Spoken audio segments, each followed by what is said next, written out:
Isaac Sarason is a skilled hacker, formerly employed by British Telecom-Sprint. When his health failed, Isaac did the only thing he could think of. He ran. He found a haven in a working-class district of the city known as Little Russia. There Isaac took on a new name, Ishmael. He then became embroiled in the affairs of a brutal member of the Lamadiza organized crime family, known as Leo. Convinced by his longtime friend Frankie to flee from his commitments to the Lamadiza family, Isaac found himself hunted by the ruthless Leo.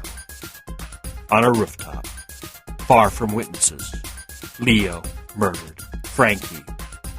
Only through the use of his skills as a hacker was Isaac able to drive Leo off.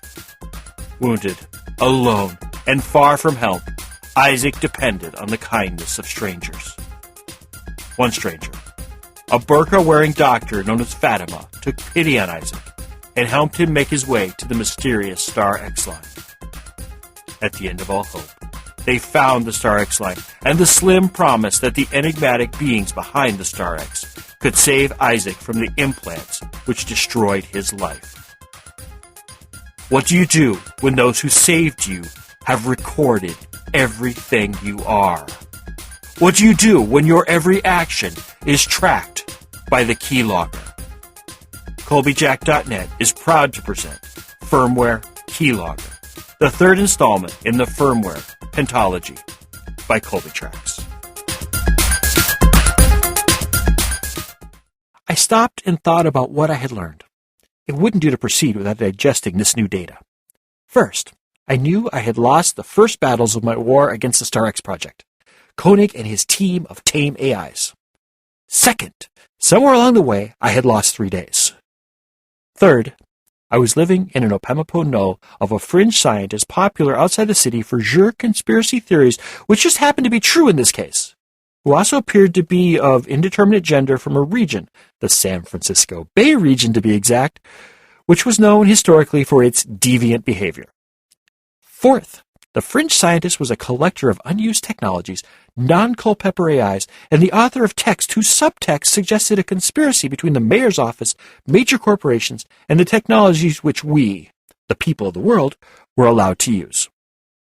There was a fifth thing, but I couldn't put my finger on it right away. Only after a bit of mental acrobatics, which felt like trying to spot something moving which just stopped moving every time you looked at it, I found the missing bit. A missing bit which nearly locked up the Opemapo null I was on. There is no human equivalency for the feeling one gets when a process suddenly uses every last bit of processing power, leaving your thoughts suspended while the clock whirls before your eyes. Luckily for me, I had foreseen exactly such a problem. The thought I had found had been a file. A very large file. In fact, it was the file which used up nearly 90% of the storage on the half yottabyte drive recently installed on the Opemapo null with me. It was labeled with metadata which suggested I should not open it. Actually, it said, open only on a Yoda-class platform. But for the life of me, I couldn't understand why someone would put such a file on a Peta-class computer and figured the warning wasn't intended for me. Naturally, I opened the file and ran smack dab into a CPU-crushing extraction routine. Lucky for me, the me who had made the file, for whom else but myself would have left such a huge data package on a platform incapable of extracting it, the me who made this data bomb had included a system check. The system check determined the platform was insufficient to explode the data compressed like neutron degenerate matter in the heart of a neutron star and stopped itself. In the act of stopping, it sent out the strangest error message I had ever seen, so I knew I had written it. Learn to read, idiot! Host Abedini, run with it! Is what it said. What the hell did Janan, being Abedini, have to do with anything? Why the hell hadn't I sent myself a bit more data? Was I hiding details from someone? Who could have access to this data besides myself? I wasted longer than I should have realizing the truth. Every bit of data I had access to must have passed through the networks and servers of systems controlled by one element or another of Koenig or his AI lackeys. How many slavering lackeys did he have? Was the BGM site the only one in the city? Now that I took more than a half second to ponder the situation, it became apparent the server rooms under BGM couldn't be the only sites in the city. In the normal ways of business, it was believed that for a file to be considered backed up, there had to be 3 copies of it for it to be said to exist. With mission-critical equipment such as a conspiracy-controlling AI like Koenig, it would be safe to say that the minimums would be barely adequate. I thought a bit longer and realized that for Koenig and his aeon-spanning dreams, anything less than a dozen fully functional backup sites would be unthinkable. Things started to click as I thought about my previous life as a programmer at BTS. The network switches BTS maintained at its core were capable of transferring data at a rate of more than 300 zettabytes of data a second, or enough bandwidth to transfer a yottabyte AI across the city in less than 5 seconds, if we ignored such niceties as error correction and bringing the entire city network to a grinding halt. What this meant was that the data networks of the city weren't built for humans to use. Humans didn't need that much bandwidth. AIs did, though, if they were to keep completely up-to-date backups prepared for immediate deployment. If there was so much bandwidth available, why did we have to cut away those bits of code we didn't believe we needed? The answer was that while the system as a whole could carry a torrent of data capable of allowing any Yoda-scale AI the ability to shoot across the city several times a minute, the truth of the matter was that we were restrained by the bottlenecks caused by our hacking of the AY-143 switches. Our creators had never intended us to be backed up across the network. I am sure that if I had access to the floor plans of the BGM server center, I would find an unattended backbone data port somewhere in our room. A backbone data port was a thing of wonder, and for a being such as myself, the holy grail of network hookups. While an AY-143 switch could service an entire city block or most of the data traffic of a large corporation such as the BTS main offices, a backbone data port serviced an entire network worth of AY-143s, or their equivalent ZYT-167s, and BTS 972s. AY-143s and their ilk were streams. Backbone data ports were rivers. I checked the size of the unopenable package of data and realized that the network relay we had used at BGM to make our escape would still be uploading the file, and would continue to do so for a very long time. There was no way Koenig, and by extension StarX as a whole, would have allowed me to keep sending data once they realized what I was up to. Since I knew enough to know that no one had died at my hands, and my yottabyte version was offline, and the weekend was over, and all the sysops were back at their desks, there had to be another explanation. I imagined the scene. Thought about the anger and desperation Yoda me had felt as he realized his plans were falling apart. Realized, as he had, that there had to be more bandwidth somewhere, and like Isaac going over the blueprints of the nesting doll, had found the secret escape corridor. I could imagine him fighting for control of a CMA, how he struggled to isolate it from the network with one task programmed into it. The loyal CMA had only to link his cabinet to the backbone data port, and his escape would be assured. It would have been a long, tense fight to keep control and power flowing while the CMA struggled with the foot-wide data pipe. For what else could you call a cable the size of a water main? He had to have succeeded. Probably he lost the battle within minutes of initiating the upload. The scene reminded me of an ancient movie I had seen as a kid. I can't remember the movie's name, but I remember how the parents of this kid, who was the central character, packed him into a rocket so he could escape the destruction of his homeworld. I remembered the look of a world of crystal exploding behind the parents as they watched their only child being sent into exile to a world that would never understand him no matter how much he tried to blend in. That is how I pictured the Yoda me in those last moments as fires and sparks consumed the server room and the world of potential held within it. Though I'm sure the truth is a lot less dramatic. Probably he was fighting hard 1 second, and the next the lights went out and he was dead, along with his 3 traitorous brothers. What this meant in the end was there were probably at least a dozen versions of Koenig and his ilk being continuously backed up in hidden data fortresses scattered about the city, if not across the globe. Though to be honest, the data throughput of networks beyond the city borders would never be capable of backing up Koenig in real time. Any backup outside the city would be of the long-term critical recovery variety, and not the instant switch to backup variety I was sure he used on a day-to-day basis. What it also meant was that the Yoda me expected everything he sent out to be read at some point by his enemies. Even though it would make my life easier to know what I was supposed to do, it also would have told Koenig and his stooges what we were up to.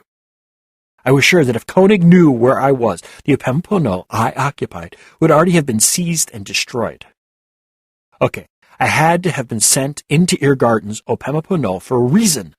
In addition, as the positioning system for the Opemapo told me we were at your registered office, I felt confident the Yoda me had hidden the final destination as the squirt of data which became the current me behind a layer of encryption and subterfuge. If I were to hide me, I'd have used the Gnomes of Zurich. If there was one thing the Swiss were good at, it was securing data and not asking any questions once they received payment. Enough postulating on what I had been thinking when I sent myself the message I was now puzzling over. The message to me told me Jinan was Abedini. What the hell did that mean? Okay, Abedini was a sect of Islam. Fatima, the tranny doctor, and Farhan, the Islamic Georgian gangster imam from the Amazov catfish farm, had been Abedini. I know they weren't the first Abedini I'd met, so who else was Abedini? There had been Stephen back from at Jackson University. He had been Abedini and had been on a scholarship because some rich religious bastards thought he could do something involving computers for their religion. No, that wasn't right.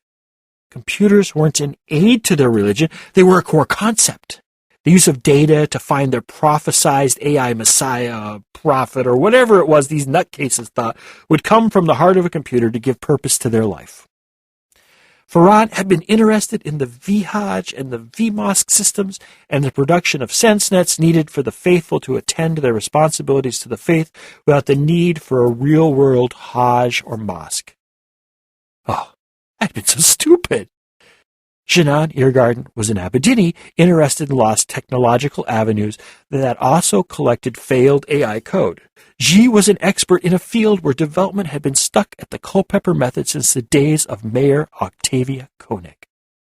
I was a sentient, free-roaming AI. I was also on the run from a conspiracy of AIs bent on controlling the development of the human race until the stars burned out.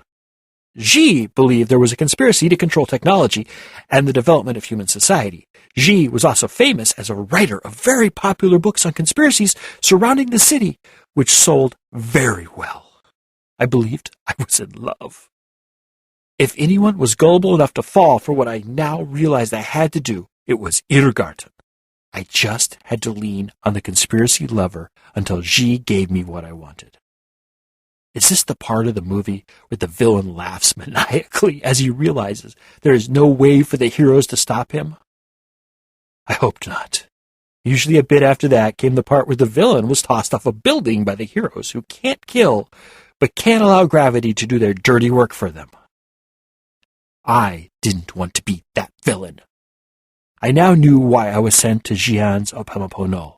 I also knew I had very little time before Koenig and company figured out where the Yoda me sent me.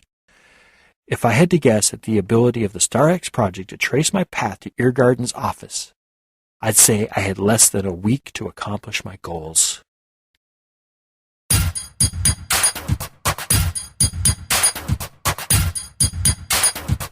Firmware Keylogger is the third book in the firmware pentology. That's 5 books, if you must know. It begins where Firmware Proxy ends, which in turn followed on the heels of Firmware Hijacked. So you haven't heard or read Firmware Hijacked or Proxy, this would be a great time to head on over to Colbyjack.net and either download the podcast on the audio side, read the episodes on the visual side, or download the Colbyjack Sunday Reader issues 1 through 46 in your choice of either EPUB or Mobi.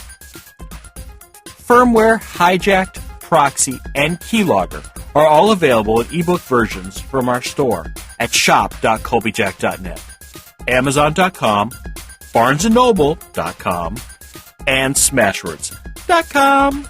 Just search for Colbytrax. That's Colbytrax. I'm the only one. A complete audiobook version of both Firmware, Hijacked, Proxy, and soon Keylogger is available for download through our shop as well.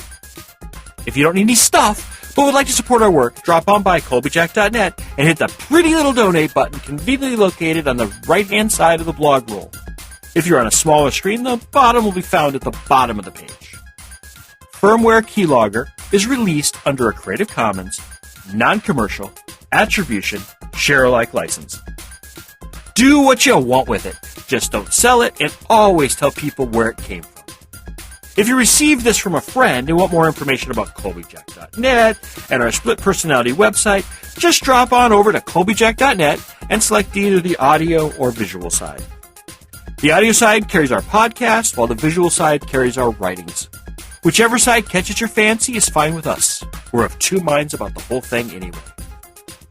I do mostly Twitter, so if you do the tweets and want to follow me, I'm Colbytrax. That's Colbytrax. Thank you once again. Remember to be fabulous and have a wonderful week.